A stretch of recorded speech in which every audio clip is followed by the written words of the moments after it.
Hi, everyone, and welcome back to another show.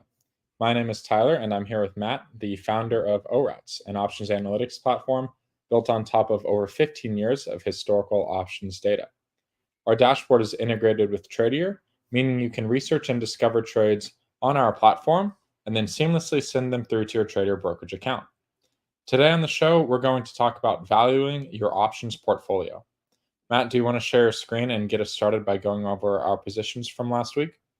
Sure. Thanks, Tyler. All right. So we had an Apple. We did a long put spread and a long call spread, right around the money. Apple was 230, and we did a 230 long put spread.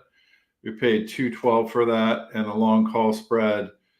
This was 2 weeks ago. I was traveling last week, so we didn't have a show, but we could still take a look at how Apple did with the magic of our trade finder.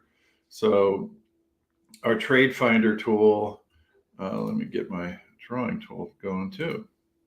Our trade finder tool shows how that put did. So at the close, let's see, at the close on October 11th, when it expired, the 230 put on October 11th. So the stock expired at 227, so it was in the money, almost $3, $2.36, and it says 254, but that's just a wide market. So this is actually what it's expiring at. So we made a few bucks on that one, and we still had the NVIDIA trade going, and that trade is here. So it's up to 10 today and up $2,090 from when we opened the trade, Tyler. All right, that's great news. Yeah, and I think this leads us into how to use this, because the show is about how to value your portfolio. And many people would say, well, it's the mark, right? So it's, and as I just said, on that Apple trade, it's not, the mark isn't always what the true value of a call or put option is.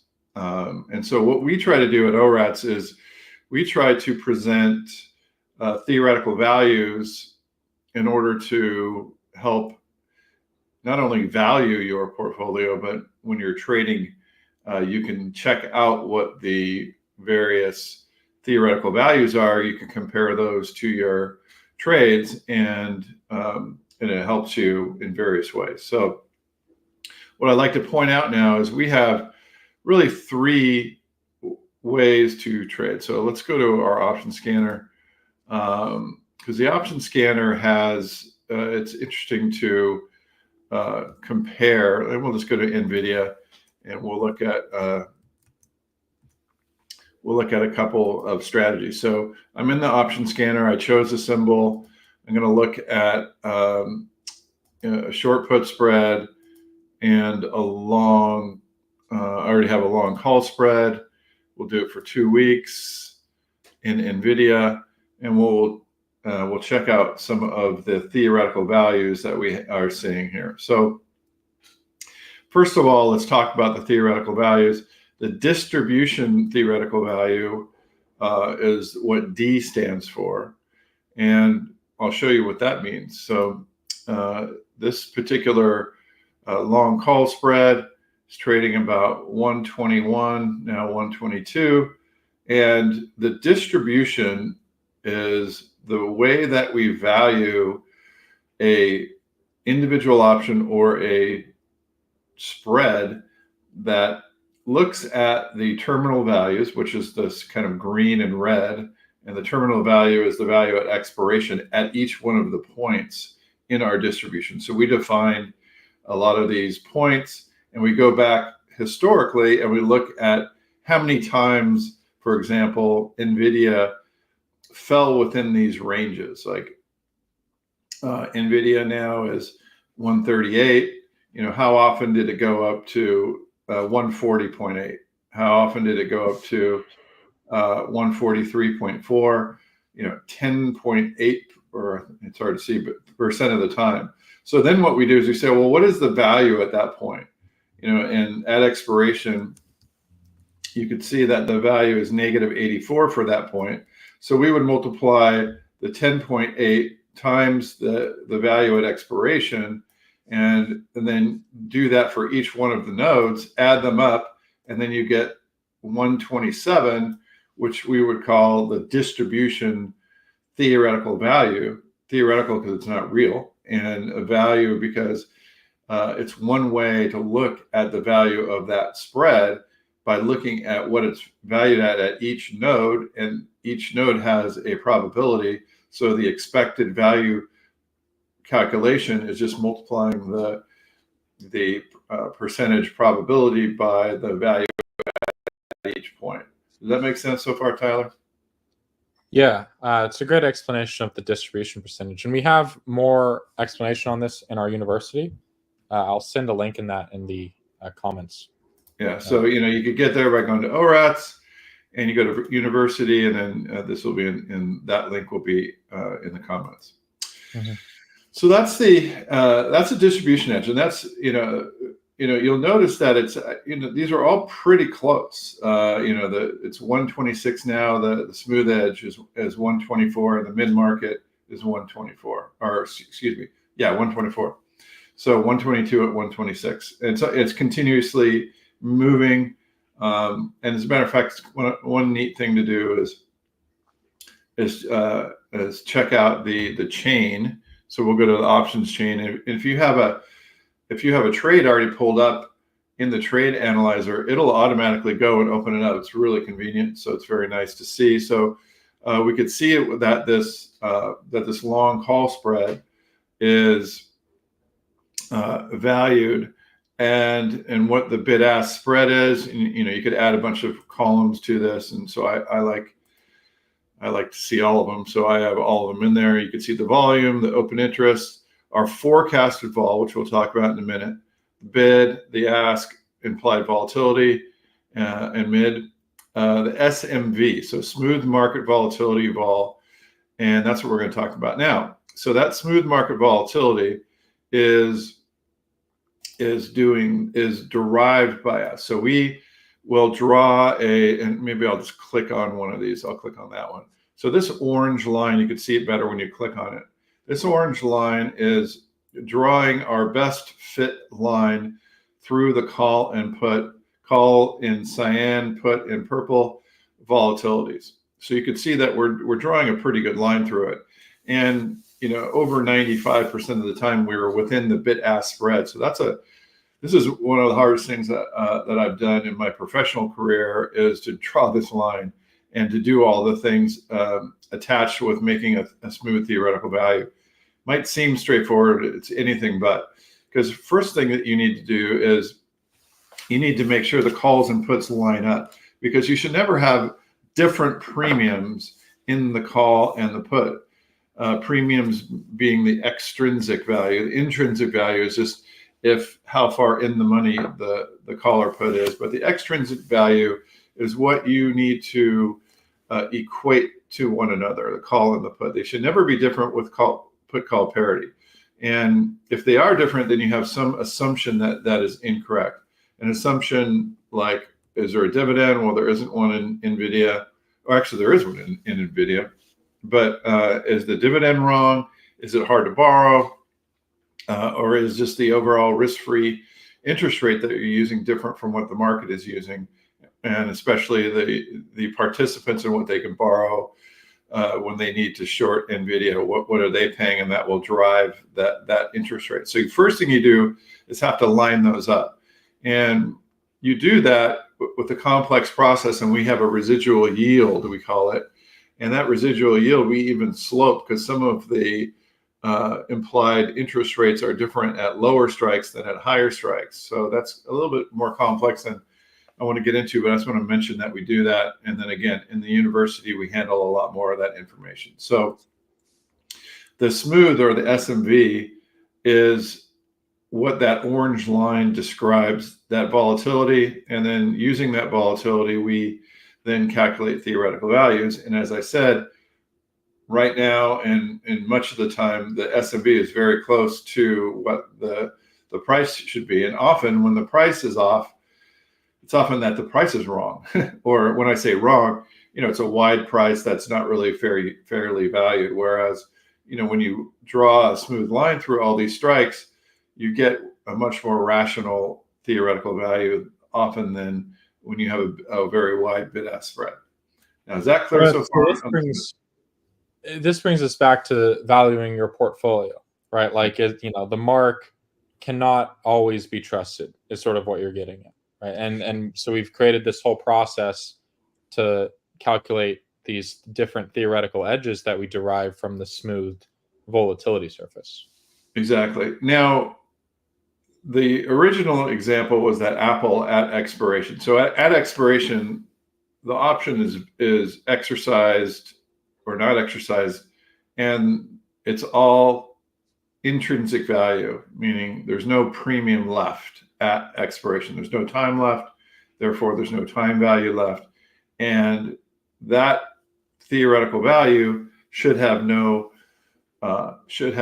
premium left in it. So that's relatively easy. But we saw that the market, they widen out because often there are large moves near expiration, and market makers, which I used to be one, will make wider markets because they don't want to get picked off with no time left in the trading day when they might not be able to get their hedges off. So they are wide markets, and so you'll want to look at an accurate picture of a smooth or theoretical value in order to get a good picture of what that value is of your position that you have on, whether you're valuing your own position or whether you're valuing a position that you want to get into or not. And the smooth edge does a very good job of that.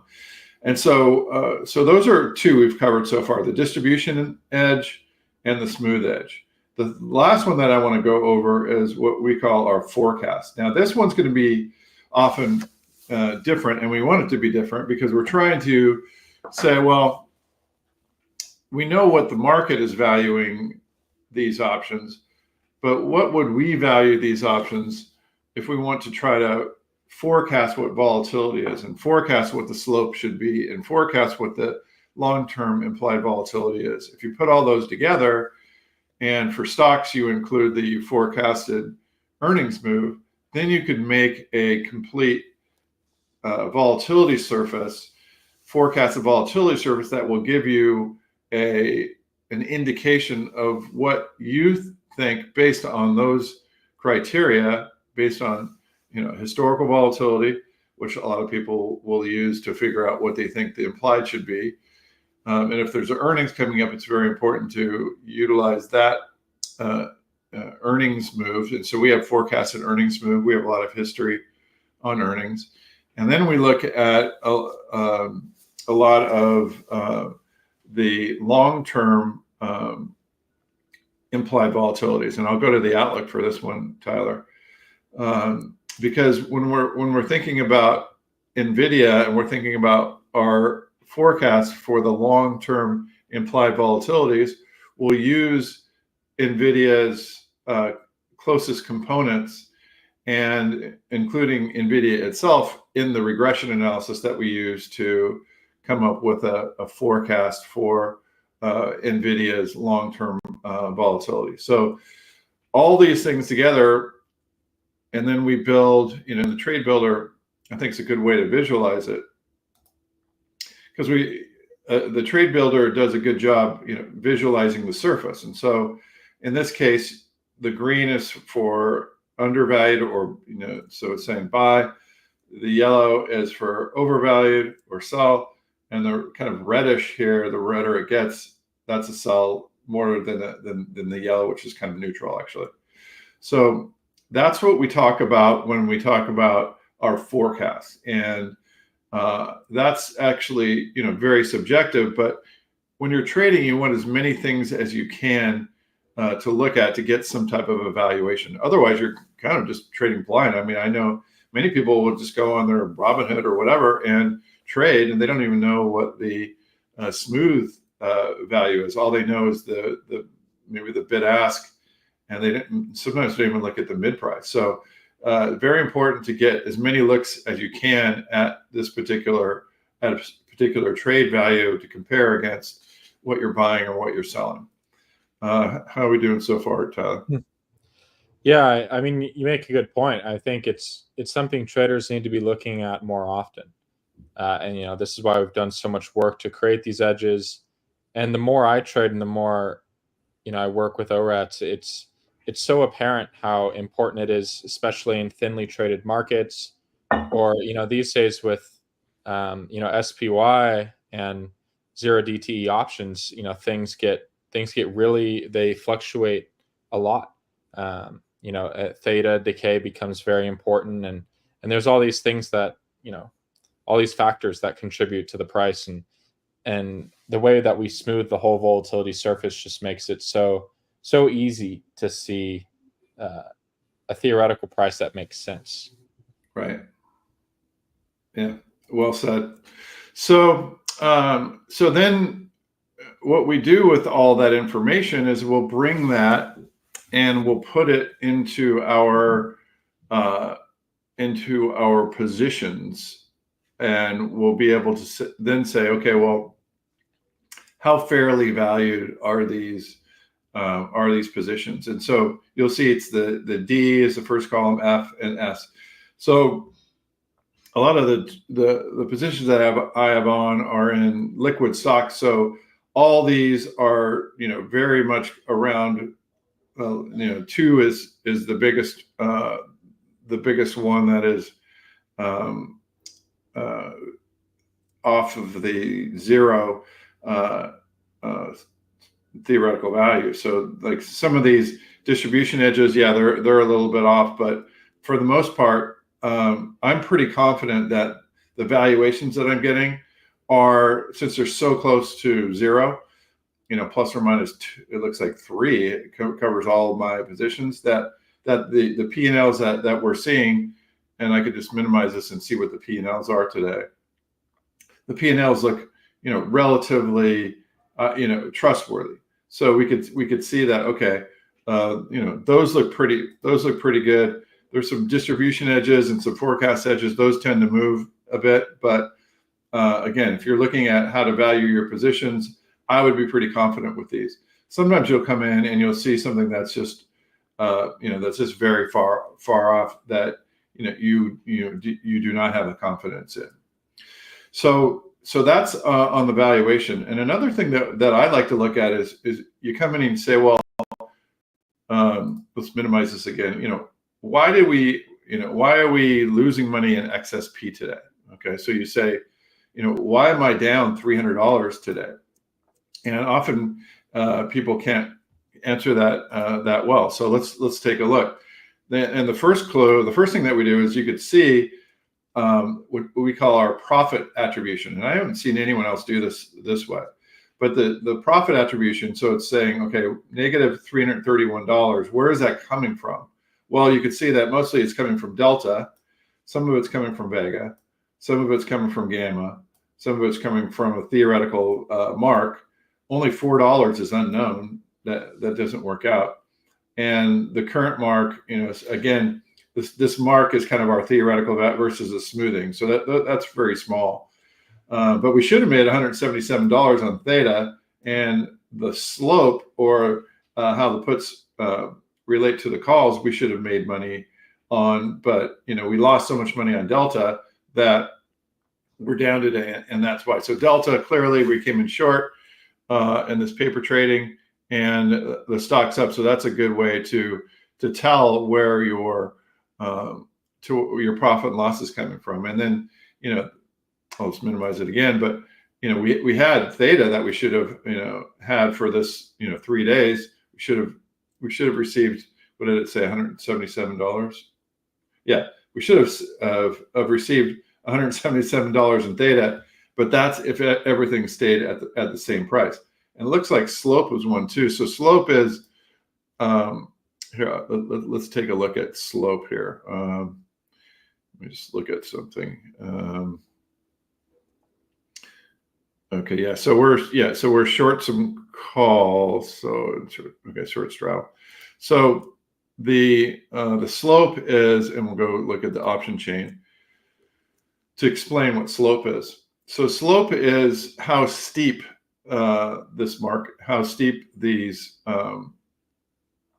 skews are. So for example, if these happen to be actually, they might look a little bit steep over here, but this is not really where we measure it. We measure more around the money, like around here.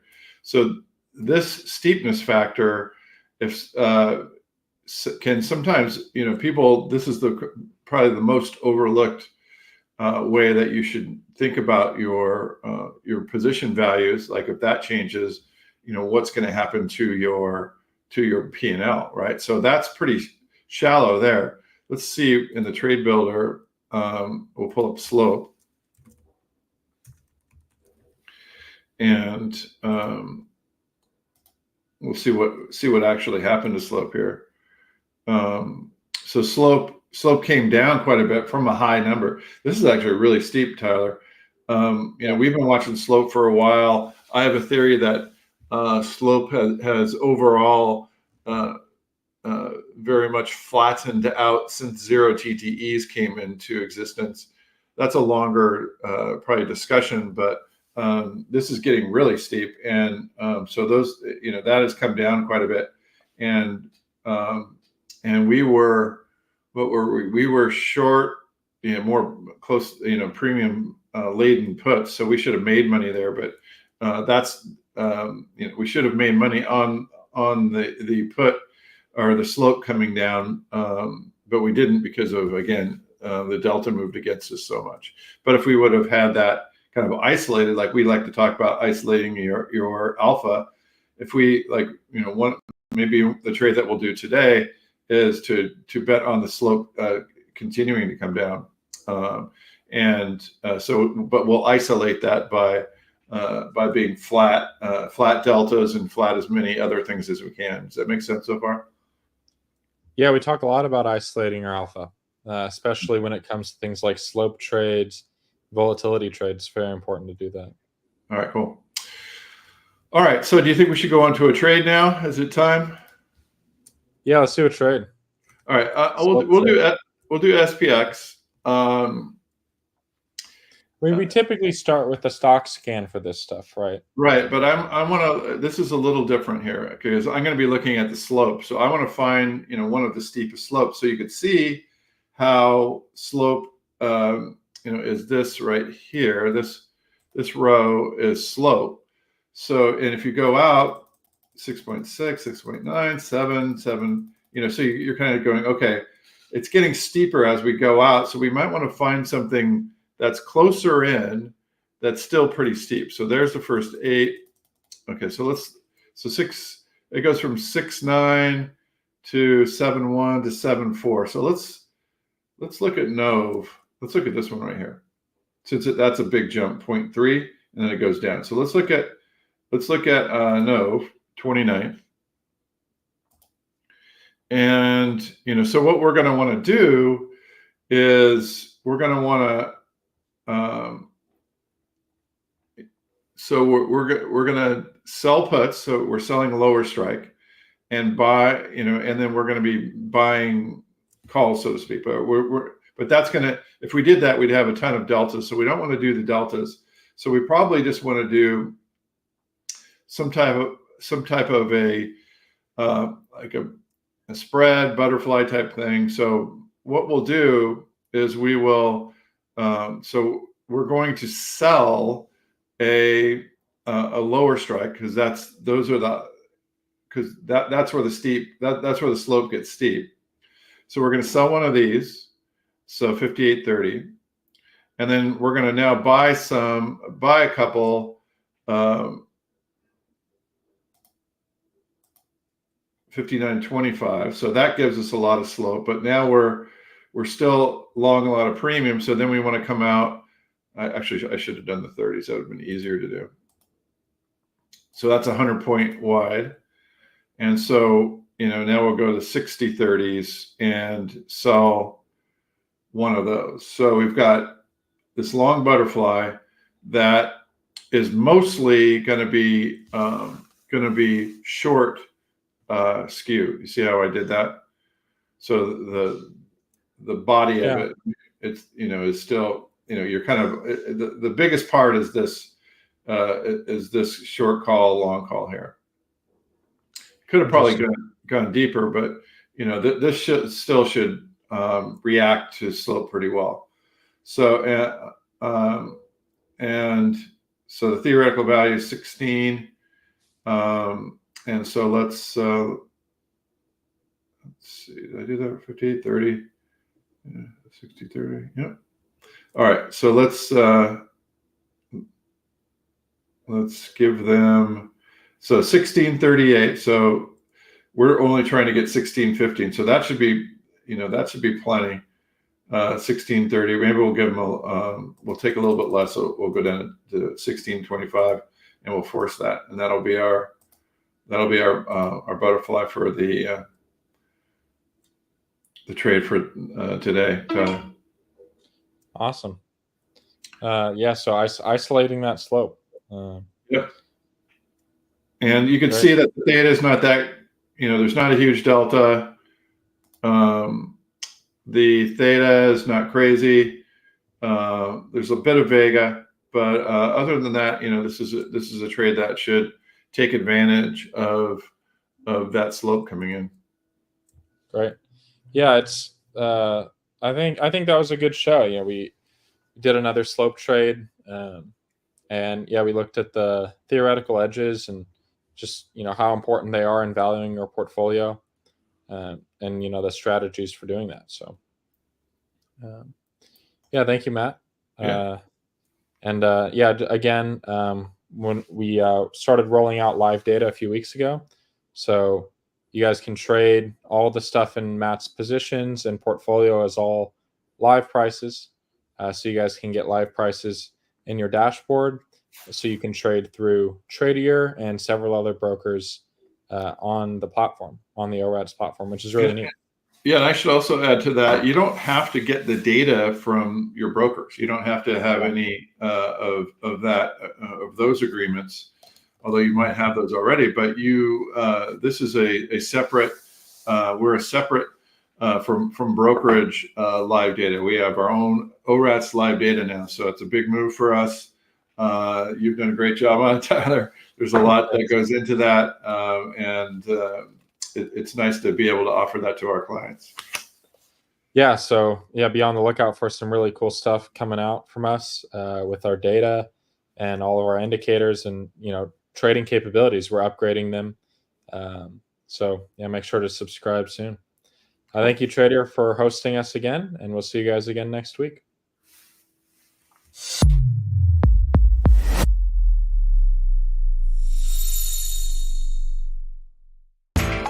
You know how the financial world goes. Here comes the buzzkill.